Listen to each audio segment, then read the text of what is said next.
Welcome. Thank you for joining us on the empty side of the table. Yesterday we received an amazing Yuletide gift.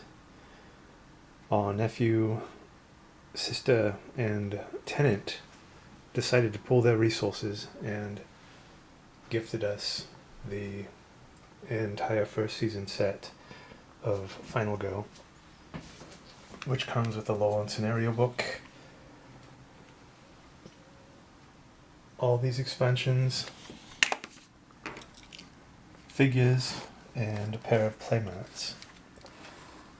Playmats are for the Final Girl and the Killer. This is a core box that I will be opening up. We did an unboxing video yesterday of this package, but we were interrupted. Maybe we'll post it, maybe we won't, but hopefully if we don't get interrupted here, we'll be able to finish this video. If nothing else, maybe I'll do a read-through of the character histories in this book. They're really, really well written. So let's open this up.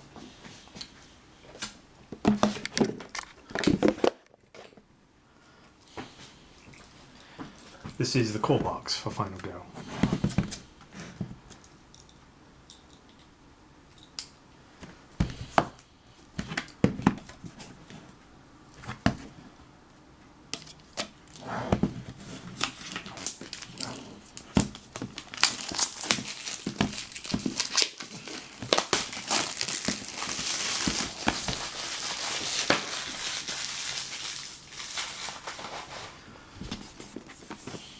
So the back isn't printed, it was actually this slip of paper here.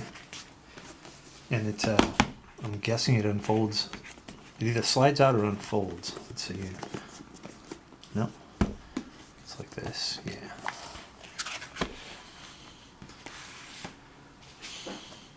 What? Final Girl, 60 Minutes Music Collection. Interesting. That's kind of exciting. Wow. My first initial thought about something like this is I would like it to be like a retro wave kind of soundtrack for each film, as a lot of these films are based after those slasher films from the 80s, and I do like retro wave, of course.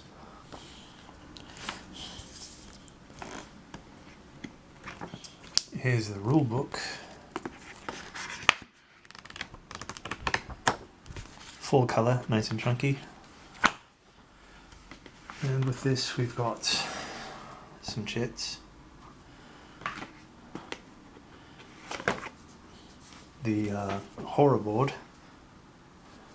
What do we have here? Oh, look at that.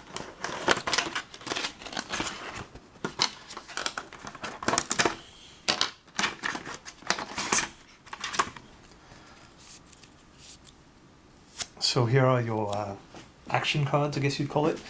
You need to have starter cards.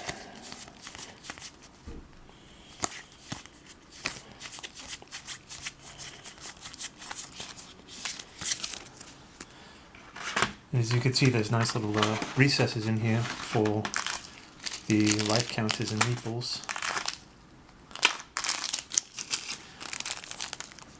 Those are quite tiny, yeah? And here are the custom dice.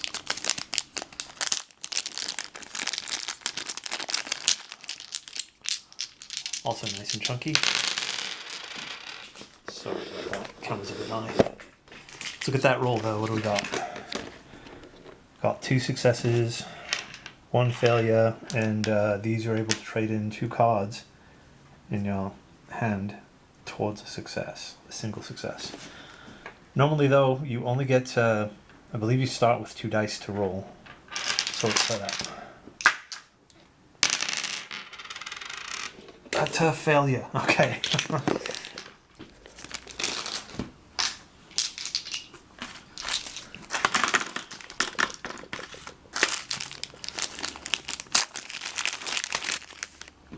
So let's see if I can organize all these things before we get interrupted so you can see how it looks all set up.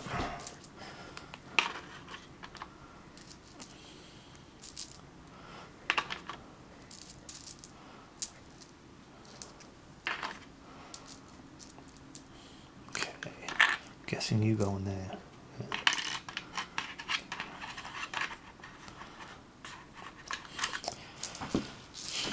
It's a bit difficult for me to tell where everything's supposed to go here.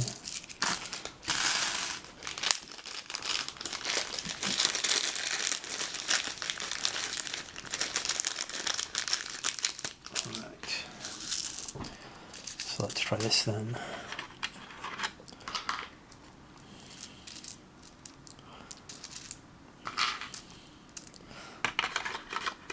That looks a bit better. These are all the victims, I guess, because there's so many of them. Killer's got to have something to do, yeah?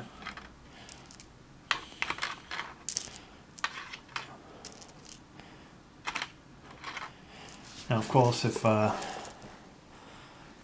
somebody has an idea of how to put these away properly, and if I'm not doing them right, I'm more than willing to learn.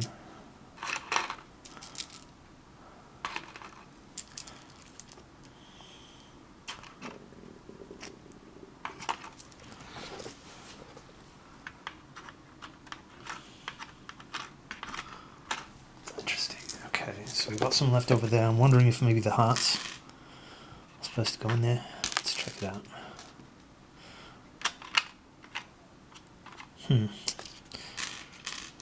Alright, let's find out then.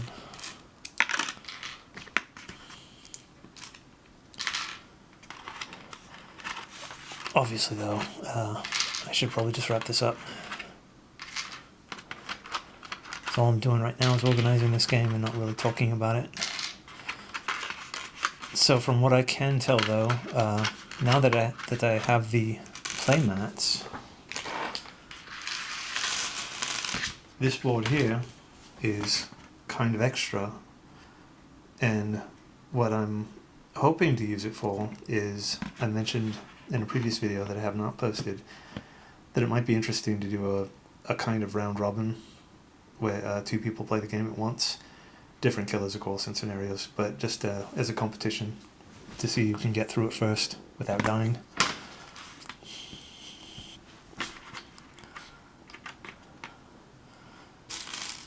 Okay, yeah, it looks like the hearts might fit in there nicely. So we're going to try that out for now.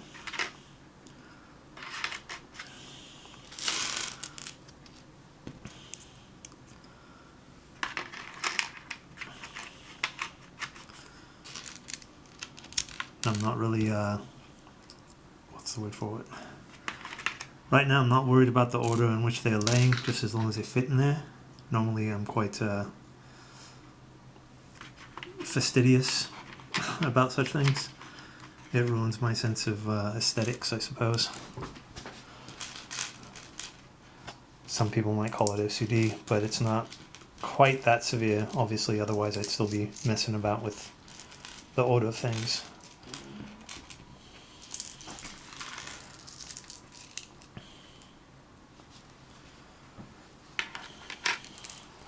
But you know what, I realize this is kind of boring, and I apologize.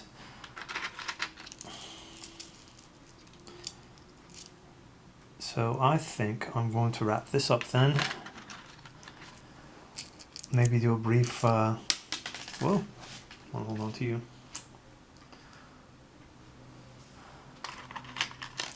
As soon as I put these remaining hearts away. Interesting, okay, so we do have a few extra hearts too. I suppose they do that on purpose though, they are quite tiny. Easy to lose track of, yeah? Alright. So, these things also, they're like health trackers. I forgot what these symbols were for, but they're also on the playmats over there. Maybe I can do a quick read.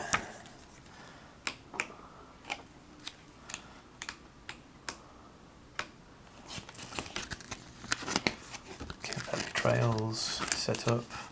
This book is actually really quite cool. I noticed, this is the rule book, I'm sorry.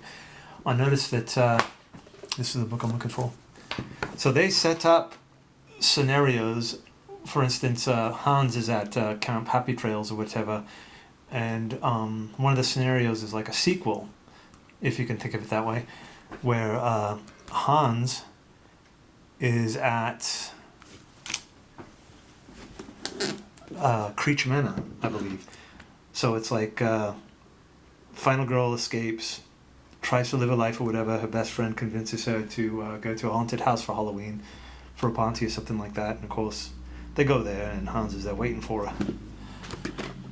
So I think it's brilliant. Obviously, you know, you have an imagination and stuff like that, so you can set up things as however you want. But the scenario book's a great resource.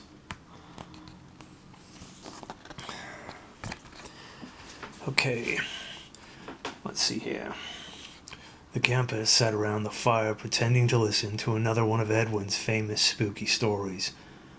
Some were giggling, others were checking their phones, but all of them were pissing the counselor off. "Listen up, you little piss ants." That got their attention. Clearly the stories haven't been scary enough, so I'll cut the kitty crap. He paused for effect. Which more or less worked. "Have you ever heard of Hans?" "You mean the guy in the piggy mask? Big deal," one smartass threw back in his face. "It's called a German shame mask, dipshit. Now listen up."